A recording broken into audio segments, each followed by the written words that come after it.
momentos que nós paramos e procuramos por Jesus. Existe momento na nossa vida, devido à luta, à tribulação, que nós vamos perguntar: onde está o meu Jesus? Aonde está o Deus que me libertou? Aonde está o Jesus que me salvou? Sabe o que me chama a atenção? É que Jesus estava lá. A questão é que ele estava descansando. E é isso que nós precisamos entender.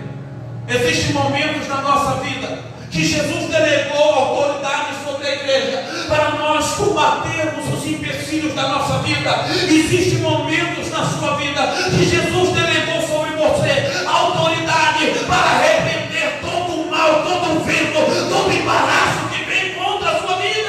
Aleluia, Jesus. Deixa eu falar algo para você dentro do texto. Jesus nunca disse que ia guiar o barco, sim ou não?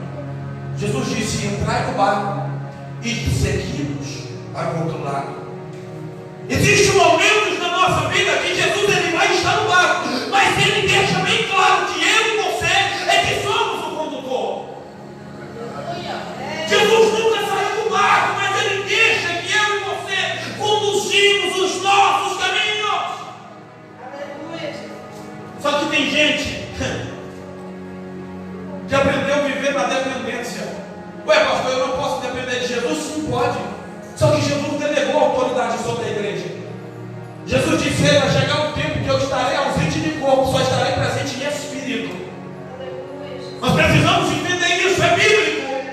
Jesus disse: preparai-vos, porque num grande dia eu voltarei para a glória e assentarei ao lado de meu Pai. Mas o que me chama a atenção é que ele diz assim: eu não vou deixar vocês órfãos. Eu não vou abandonar a igreja. Ele diz: eu vou rogar a Deus e Deus vai enviar um outro consolador. Consolador é este a qual o mundo não conhece. Então Jesus aqui ele delega autoridade sobre mim, sobre você, dizendo: ei, eu vou entrar com você no barco. O barco vai ter que prosseguir, mas o segredo não é entrar no barco. O segredo é que o barco precisa chegar na outra margem. Você já parou para pensar que toda viagem tem um ponto específico de chegada? Assim como ela começa, ela precisa terminar, sim ou não? Quando nós criamos ou cronogramos alguma viagem na nossa vida, nós criamos também o destino dela. Quando você almeja viajar para algum lugar, você almeja e você já distingue ali dizendo: ei, o final dessa viagem vai ser em tal lugar. E assim é a nossa vida. Jesus está dizendo: ei, você vai entrar no barco até o início da sua caminhada. Por quê? Porque antes de conhecer Jesus, nós não sabíamos remar. Mas Jesus disse: o segredo é que eu vou estar no barco. Independente de eu estar acordado ou dormindo, eu estou no barco. O que você precisa fazer é continuar remando para o barco.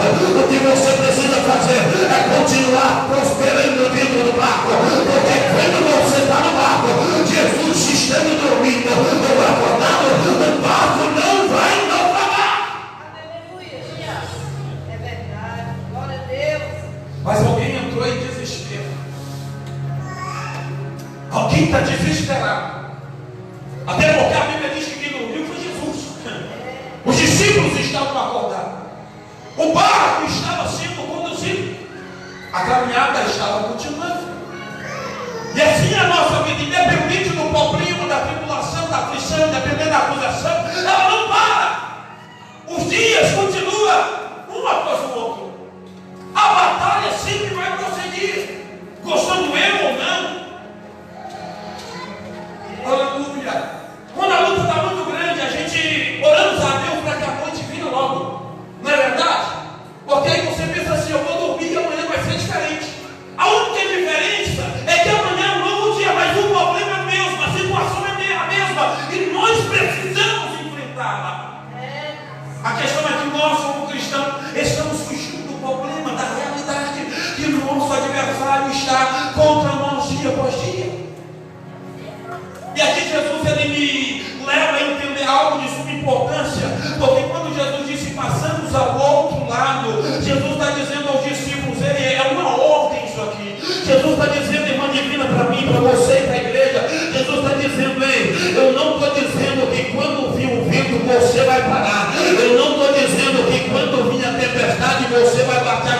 Jesus está dizendo que eu e você precisamos enfrentar as tempestades vendavais que estão por vir sobre a nossa vida.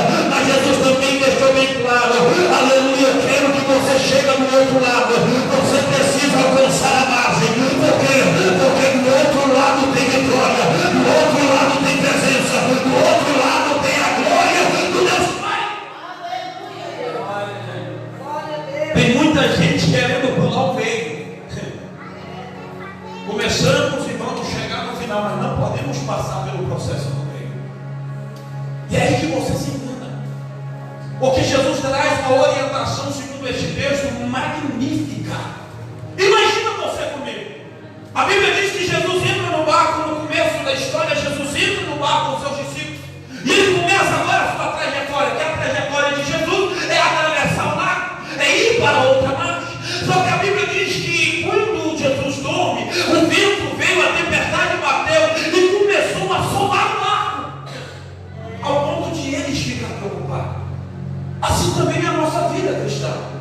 Quando você aceita Jesus, está tudo lindo, perfeito, você está com o pé na areia, aleluia, positivo, vai dar tudo certo. Jesus me aceitou, ainda que eu era pecador, ainda que eu era errado, Jesus me aceitou e me colocou no barco. Só que Jesus está dizendo, ei, após entrar no barco, aleluia, nós vamos ter que passar por alguns vendavais. Quais são os vendavais que nós vamos passar? A realidade que nós vivemos. Não tem como fugir da nossa realidade.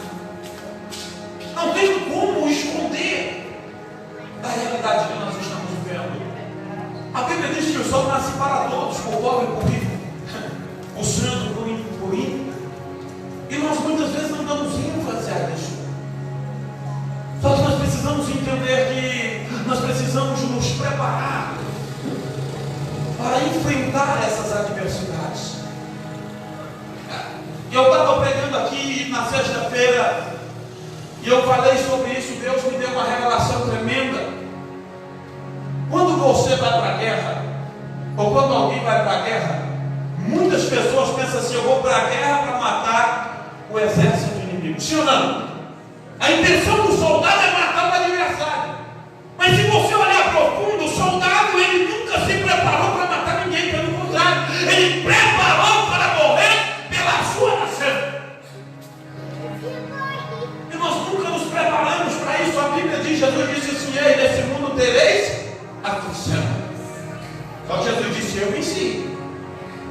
Ou seja, Jesus está dizendo: eu vim preparado para isso. Jesus está dizendo: eu vim pronto para a guerra, para o adversário.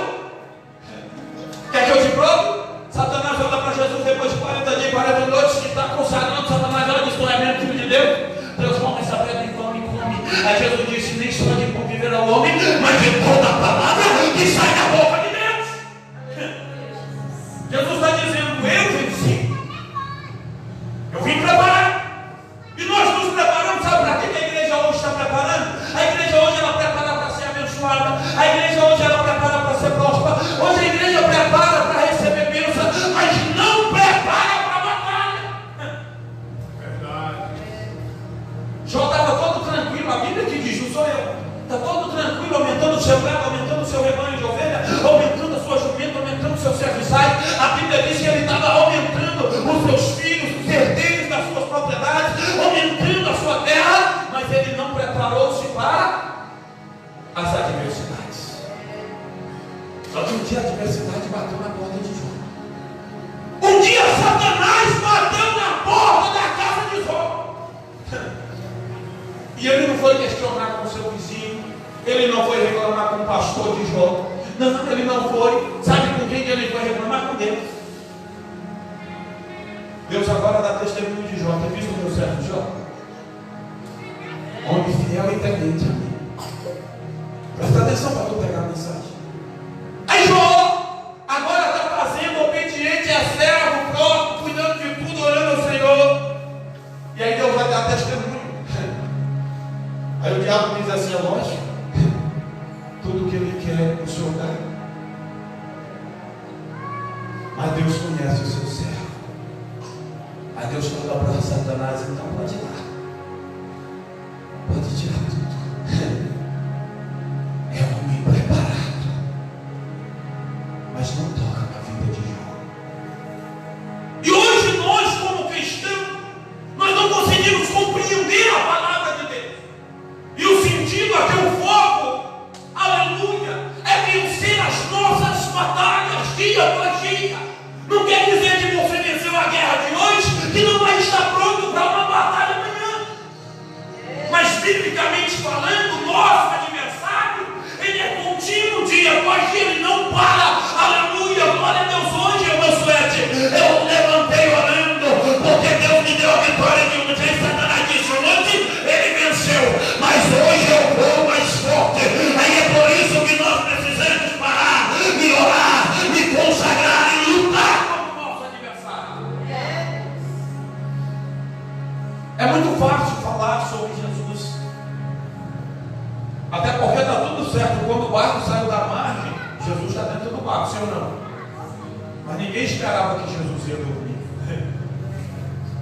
Você acha que os discípulos estavam esperando Jesus dormir? Não estava. Sabe por quê? Porque tudo era lançado sobre Jesus. Aleluia. Glória a Deus. Pega um carro atrasado e bota o policial rodoviário dentro do carro. Você ainda bota a mão para fora e diz: eu sou o cara. Sabe por quê? Porque você entende que a providência está com você. É assim que funciona. Quando nós entendemos que a providência está do nosso lado, nós folgamos. Só que Jesus deixa claro, não é para folgar, é para abençoar. Em batalha de Deus, Ele vai permitir que eu e você enfrente. Porque a batalha é nossa. A batalha é nossa. Vai chegar um momento na sua vida que você vai chorar, espernear, vai pensar em parar, mas Jesus vai dizer: eu estou com você. Se tu não parar, eu não paro. Se tu continuar, eu continuo. Mas nós precisamos prosseguir. Nós precisamos alcançar o final. Agora pensa você, está tudo certo. Aleluia, está caminhando, o barco está indo tranquilo. Nasce uma nuvenzinha. Quem sabe nós até elogiamos o nosso problema. Você sabia disso? Vem aquela nuvenzinha lá no fundo da nossa frente. Olha lá que coisa mais linda, uma nuvenzinha. Oh glória! É pequena, bonita. Só que a nuvenzinha começa a crescer. Aí vem aquela brisa, você diz: que maravilha! O vento está suave. Mas aí a coisa começa a nuvenzinha torna-se uma tempestade. O vento suave vira um vendaval. E o que você precisa entender é que você precisa enfrentar o vendaval e passar pela tempestade. Nós precisamos. Mas aí alguém, aleluia, incomoda Jesus. E o que me chama a atenção é aqui nesse texto. Pastor, porque nós cristãos precisamos tanto passar por tempestade? Porque quem anda com Jesus acredita que não precisa mais falar com Jesus. Não, agora eu estou na igreja, eu sou o cara. Não preciso mais orar. Não, agora é diferente. Eu prego, eu canto, eu não preciso mais não. Eu estou em casa. Aleluia, aí Jesus está dormindo, alguém falou: oba. E agora, como é que nós faz? Tem que falar com essa. Existem momentos que nós estamos do lado de Jesus e não paramos para conversar com Jesus, sim ou não? E houve uma ocasião no barco que alguém teve que incomodar o mestre. O problema que eu e você estamos vivendo é porque nós estamos no mesmo cenário e até agora ninguém despertou para incomodar o mestre. Não, eu não vou. Não vai tu. Aí alguém olhou e disse: nós não vou, nós vamos morrer. E agora? É por isso que a tempestade vem. Porque nós precisamos tomar decisão na nossa vida.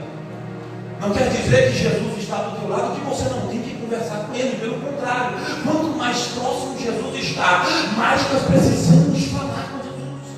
E Jesus está no barco, Ele está dormindo, a tempestade bateu. A Bíblia diz que enquanto a tempestade está balançando o barco, enquanto o vento está vindo forte, está tudo certo, eles estão confiando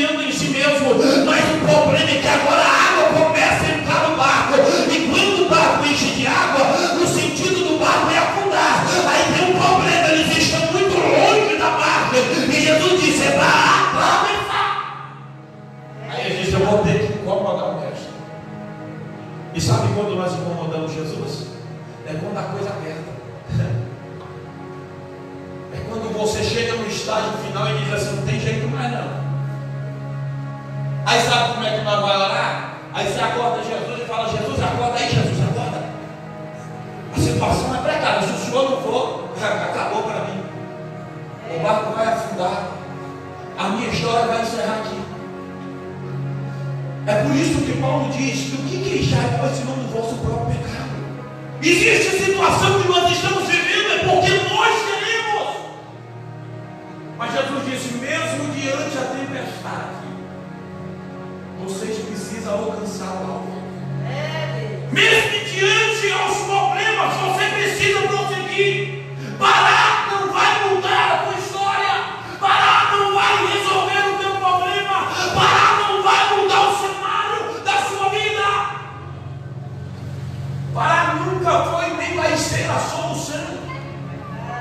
Mas quando eles acordam Jesus, Jesus olha, aleluia, diz: o que está acontecendo? Alguém vai dizer: Jesus, está feia a coisa. Para mim nada dá certo. A todo lado que eu penso em ir, não tem jeito, o vento está forte mais. Perdi o controle do barco. Aí Jesus olha para o vento e diz: aquieta-te. Jesus olha para o mar e diz: cala-te, mar. Oh, glória. Glória a Deus. Aí Jesus olha para os discípulos. Existem 3 lições aqui. A primeira ordenança de Jesus é o vento: aquieta-te. A segunda ordenança de Jesus é o mar: cala-te. Mas a terceira é para os discípulos, homens de pouca fé. Jesus ensina aos discípulos que eles têm autoridade, mas não a executa. E nós temos, como igreja do Senhor, como cristão, nós temos autoridade sim. Mas muitas vezes nós esquecemos da autoridade que nós temos. Muitas vezes nós esquecemos do Deus que nós servimos.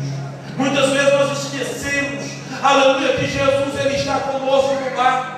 Muitas vezes nós esquecemos que Deus delegou sobre mim, sobre você, a autoridade para nós fazermos a tua obra, para nós continuarmos a nossa caminhada. Só que a Bíblia diz que quando Jesus faz o vento quietar e o mar se calar, todos que estavam ali se maravilham. Porque quando a tempestade bate na nossa porta, nós escandalizamos, ficamos perplexos, não entendemos, muitas vezes não conseguimos nem compreender, essa é a verdade. Ficamos sem ação, não sabemos o que falar, não sabemos como agir. Aí nós ficamos doidos, corre aqui, corre ali, vai acolá, não resolve o problema. Lembra da mulher do fluxo de sangue? Desesperou, gastou tudo o que tinha, ficou bom, mas não resolveu o problema. Porque é assim que nós estamos agindo, desesperadamente. A questão é que Jesus está no barco, estava dormindo. Independente de dormir ou estar acordado, Jesus é Jesus. Ele conhece o meu e o teu problema. E Ele pode resolver. O desespero não leva ninguém a nada, biblicamente falando. Toda vez que você vê alguém desesperado na Bíblia, vai morrer. Mas Jesus, ele quando entra no cenário, ele muda a história. E é isso que nós precisamos entender.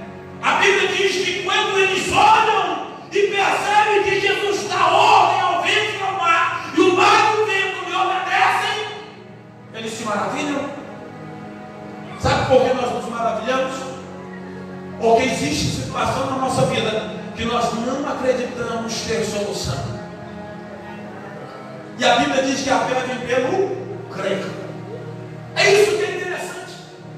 Tem gente que diz assim: Jesus muda a minha história, mas não acredito que a sua história pode ser mudada. Tem gente que diz assim: Jesus abre a porta para quem? Tu olha e diz: mas aonde? Se não tem lugar para a porta abrir, Jesus disse: eu abro a porta aonde não tem. Você ia falar a porta.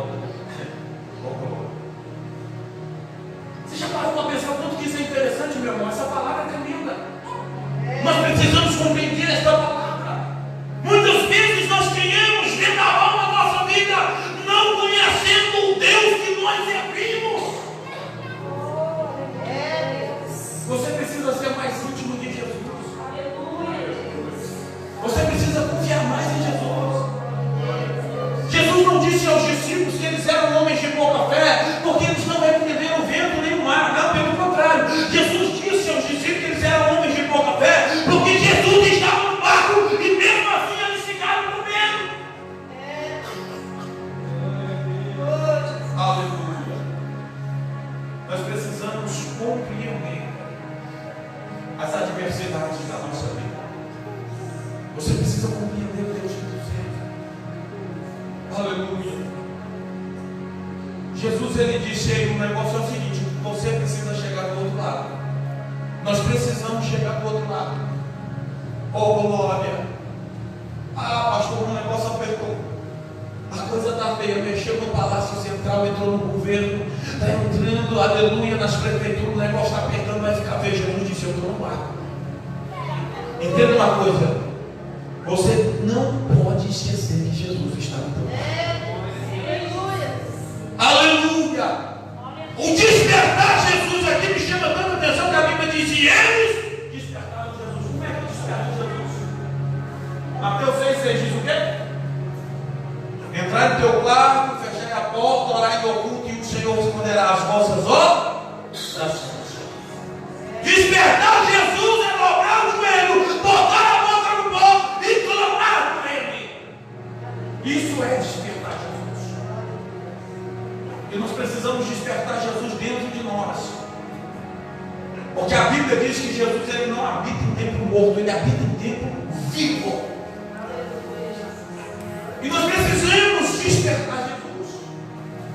Nós precisamos incomodar Jesus. Tudo que Jesus quer de mim, de você, é ser incomodado.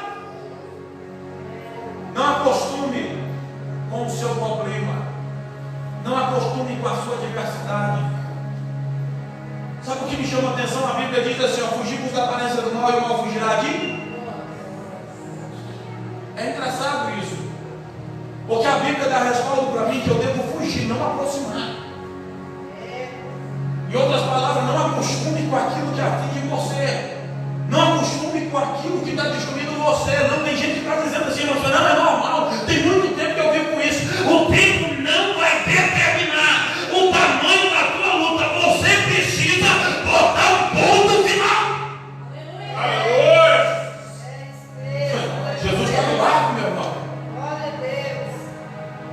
Não, está tudo certo. Eu acostumei, então desacostume, desapega. Porque se Jesus está no barco, o vento vai ter que parar, a água vai ter que quietar, e o barco vai chegar no seu destino final.